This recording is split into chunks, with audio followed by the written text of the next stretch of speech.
Well, hello and welcome to a new video where we are going to test Battlefield 6 REDSEC, so the Battle Royale mode on the RX 6900 XT at 1440p resolution. And we're going to test every single setting here, starting with Overkill, and we're also using FSR upscaling with the quality preset.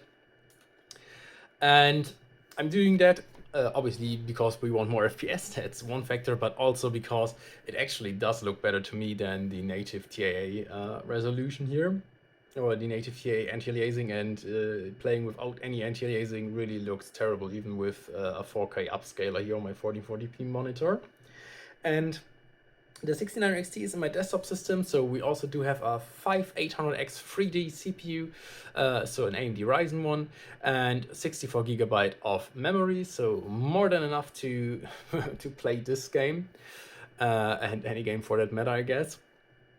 And as you can see, even though in Battlefield your CPU core speeds are always higher than in a lot of other titles due to the engine, I already overclocked my GPU as well to 2.7 gigahertz, or around 2.7 gigahertz, and I also did increase the VRAM speed to 2.1 gigahertz.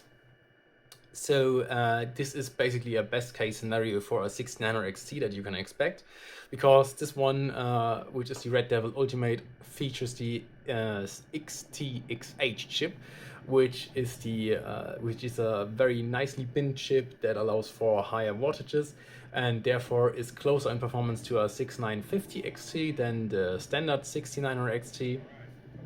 So yeah, this is basically a best case scenario for the 6900 XT, as long as the CPU can keep up with it, which obviously with the overkill setting at 1440p, even when using upscalers like FSR quality, should be no issue here whatsoever. And oh, I guess I'm the jump master here. Okay, and we're off to the game. And how do I... Okay, I deploy the parachute. By what? Did I even do anything? I have absolutely no idea what is happening. So this is my second game in the Battle Royale mode, if you couldn't tell. I have no idea what's going on. I only know that there's armor, like in Call of Duty Warzone, I guess. And yeah, that we're a 4-man squad here. And I will respawn with a second chance either way here, which is no problem to us because we can just spectate our enemies and allies here as well. So we're gonna see the same performance that we would see if I was playing myself. Okay, so we're dropping underneath the 100 FPS, so it seems to me that is similar to the FPS that you would get in the all-out warfare multiplayer modes in Battlefield 6. But to be quite frank, I think it's a little bit lower than that. Ah, we're still dropping into the same area, okay. Yeah, it's a little bit lower than that, and nah, it isn't if we're all the way up here, I guess, because it doesn't have to render all the details. And very interestingly, because in some Battle Royale games, you actually do have lower FPS when dropping, like in Apex Legends, for example. You have the lowest FPS in the game when you're in the dropship. Okay. And I'm just gonna hope that these weapons are gonna do something for me. Okay, but we're gonna turn this down to the high settings now, or the ultra settings rather, and see how much that will impact our FPS here. I mean, it was already playable here with the overkill preset to me, but yeah, I mean, you want to have higher FPS than in the standard multiplayer mode, I guess, here in the Battle Royale, so it's a little bit more competitive. So let's see.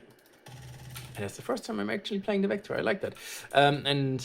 Let's see how much we can increase our FPS by going down to the low settings. I mean, obviously, if you're going to play this competitively, you do want to play with low settings anyways, due to the increased visibility in the game then. So yeah, I guess that's a non-negotiable for you anyways. But yeah, seeing that we're already having over 100 FPS here anyways, that is a very nice sign to me. And I definitely can see a modest increase as compared to the overkill settings, like at least 10 to 15% more FPS, I would say, on average. And once again, yeah, very playable experience here. I have no idea where we have to go, what we're gonna do. I guess we have to go into the middle of the map. But I'm just gonna stick with my teammates and see what they're gonna do. All right, but yeah, you can see higher FPS than before, I think. Obviously, we should see that. And we can drop down as much as we like until we reach the CPU bottleneck limit, which was in normal play mode around with the medium settings, I think. I mean, we are having 100 other players here in this game. Okay, now we're only at 84, but that's obviously a lot more than what you're seeing in the normal multiplayer modes with only 64. So that could impact your CPU performance here as well. So it could, meaning that you will have a higher or a stronger CPU bottleneck here than you had in a normal multiplayer mode. Yeah, we can also see that our GPU utilization is dropping a little bit. I mean, we're still probably GPU limited right now, but it is dropping as compared to the ultra and overkill setting. Oh, and there is an enemy. Oh, but there's also one right behind that hill. I guess there was one. And that was the last man standing, I guess.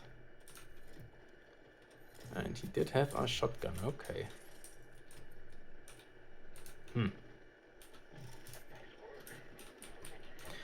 Okay, let's go on and explore the map a little bit more. Before we are turning down these settings once more to the medium settings preset, which was giving us around, I think, 160 FPS already in the normal multiplayer, and we're really not that far off from that here. Obviously, I only played one map and therefore can't really comment if that actually applies to all the other maps as well. But yeah, I mean, 130, 150, this is very finely playable here at 1440p. Even though I myself would actually increase the native or the resolution scale, the render scale to 125%, because it looks pretty blurry to me here, and it gets a lot better once you increase the scale to 125% at least. Okay, let's go ahead and turn it down to the medium settings now. Yes, medium settings now. Oh yeah, my bad. Actually, medium settings was where we were seeing 160 FPS or around that with the multiplayer game that I played before that. And inside this building, it seems to me that we are around this mark as well. Oh, I like that, I think.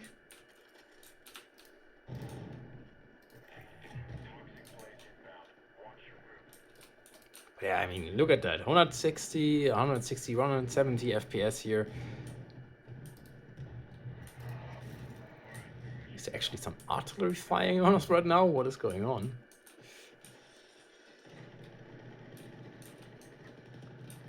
I think I hear enemies shooting.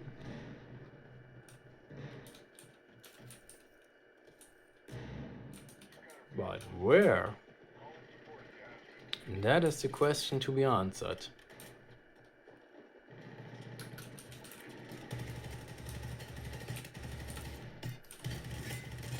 I guess down here is the answer that we were looking for. Wait, what? How can I revive this guy? Oh, just using E. Okay.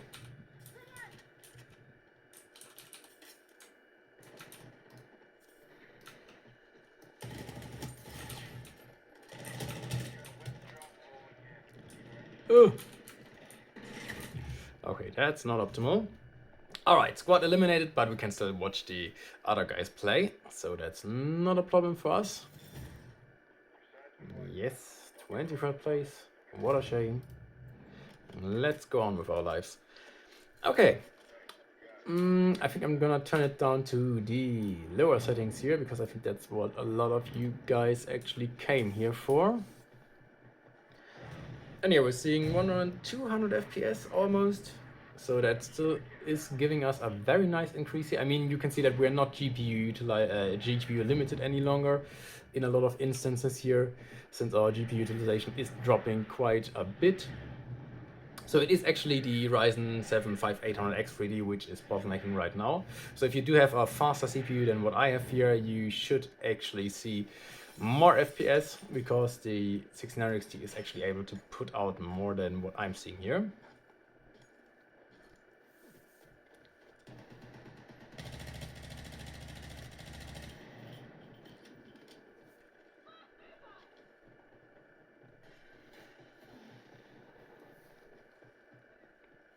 But yeah, once again, I think it actually still looks very decent here, even with these very low settings. So I would have absolutely no problem playing the game like that.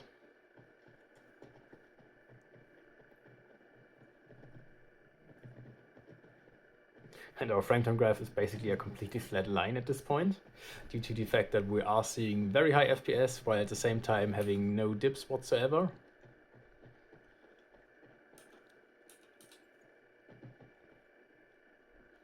And I really hope that these guys move a little bit to another area to see how that will impact our FPS here. Okay, because outside the building I was expecting a lower FPS than what we saw before, and yeah, it seems that that is actually the case. But yeah, I mean, still around the 160 to 200 FPS is, I guess, what you will get here then all the time. So that is very much completely fine, or should be completely fine for anybody who wants to play this more competitively. So yeah, if you want to play this game, I think the 1600XT is a perfectly capable GPU for you, and is still a very viable option to choose from. And yeah, you can absolutely play this at 1440p here with every setting here, and with FSR enabled, obviously anyways, but you should also be fine if you do not want to use any upscaling